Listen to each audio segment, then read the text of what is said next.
Hi, I have my camera back.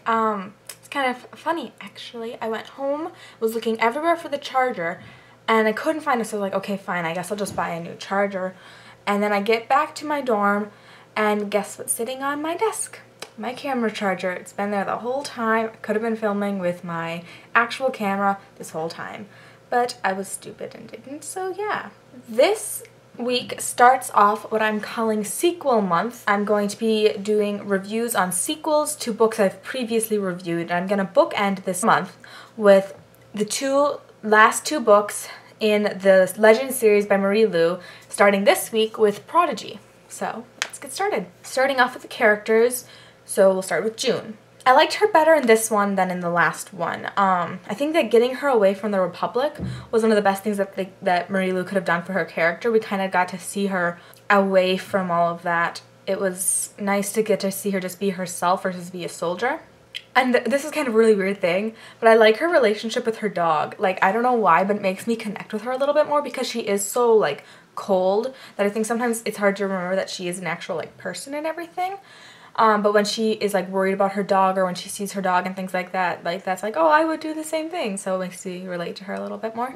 So in Day, I feel pretty much the same about him as I did last time in the last book. But then as far as Day and June together go, I feel like their love story kind of comes out of nowhere just a little bit. Like, I know that they kind of had something starting on the last one, but because June was lying about who she was for pretty much the whole time that they knew each other, or at least their love part of that story, they never really resolve that. They never really like have to start over. They just kind of pick up where they left off, which to me seemed a little bit unrealistic. And then I still don't like their ages. I still don't like the fact that they're 15. They're dealing with stuff that is a lot more adult, and they have to do things that are a lot more adult, and like, June is a soldier. She was like pretty high up in the ranks too. Like, I get that they want them to be young so that they can be prodigies and everything, but why couldn't they be 16? Just moving them up 1 year really like helps, really makes it seem a little bit better, at least to me, because when I think of a 15-year-old, I mean, that's like a freshman in high school. That just seems a bit young. I mean, and even the love story between the two of them is a bit intense. Alright, so annoyingly, my video file didn't fully transfer onto my computer, so I had half what I filmed before, and then now I have what I'm filming now. So to finish out the review, I will be doing this. So I was talking about their ages and how it bugged me, because I know that they made them older so to be impressive. You know, it's like impressive that a 15-year-old is the like head person or whatever, but I think it would have been just as impressive if they were 16. And really, like I said, that's all you need. It's still not great, but it definitely is better. So then Tess, I miss her in this book. She's not really in it that much, and the person that she is in is mostly a love triangle. And I thought that that actually worked. Unlike a lot of love triangles, it didn't really feel forced. It made a lot of sense that she would end up having these feelings for Day. So I liked it. I thought it worked just fine. And so then one of the new characters that we got in Prodigy was Andon. He's the Elector. The new Elector, because the old Elector died. And I really liked him. I really liked this character. But again with the age thing, like, how old is he? Because if he's the age I expect him to be, like 21, 22, that would be that he'd be a young ruler. Because what they keep saying is how young he is, whatever. So that's fine. That's like fine.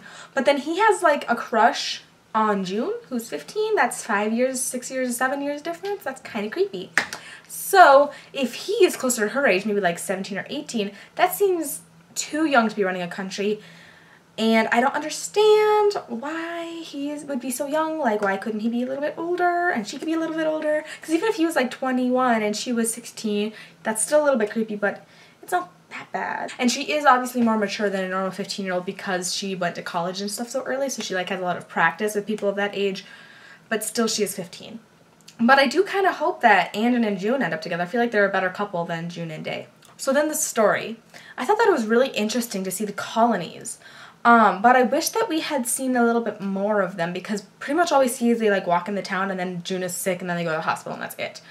And we get to see that they're really like commercial, I guess. They're really into capitalism and whatnot, except I'm not even sure it really is capitalism, but like the whole country is run by corporations. And that was really interesting, but I don't really know why that is. We don't really know what caused it to be that way. So that would be interesting if we get to see some of that in Champion. I like the espionage aspect of this book. I like that there's a lot of, you know, here's the plan, and then does the plan work? I get to see how things work out. I really like spy books and stuff, so this kind of fit in that little niche, and I liked that. I thought that the scene at the end in the jet was so cool. Like, it felt super cinematic to me. I could see what was happening, and that was really cool to me. Like, it felt like Star Wars to me. I don't even like that much, but, you know, like some of the fighting airplane scenes that feel really cool and are like really cool to watch. It felt like that. But then the ending, why, Day? Why do you do what you do? It's because you're 15 and don't know how to be an adult yet. You make stupid decisions because you think it won't hurt her, but I think breaking up with her hurts her just as much as pretending that or as not telling her that you're dying. I think that would be better because at least you get to spend some time together before you died. Stupid. It's because you're 15. So then, the writing style. As always, Marie Lu has great world building. Feels really real and like you can see everything that's happening. Really great evocative imagery. I also liked how unique the voices are for June and Day because they are super opposite. Not only in like their personalities, but the way that they talk. Like Day even has like this slang that he uses, but they're both written by the same author, which is interesting because as an author myself, I know how hard it can be to write different characters differently. Even in different books. So imagine trying to have two protagonists and two completely different voices in one book. That would be pretty hard, and Marie Lu pulls it off very well. It's almost as if there are two different authors writing the two different characters, but it's not. So that is the first book review in sequel month. So it's starting this Monday. The next 3 weeks after this will also be sequels.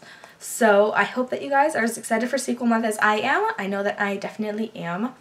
And I'm sorry that this review is super like late, like 3 weeks since I last updated or uploaded. And that is because midterms, then spring break, then illness. I'm still a little bit sick. I don't know if you can tell, but I have this really bad cough, and last week I was just too sick to try to like do a video because I was just having coughing all the way through the whole thing. So I hope you're okay with that, and I will see you guys next week when I review The Magician King, the sequel to The Magician by Lev Grossman. Looking forward to that. I'll see you then. Bye.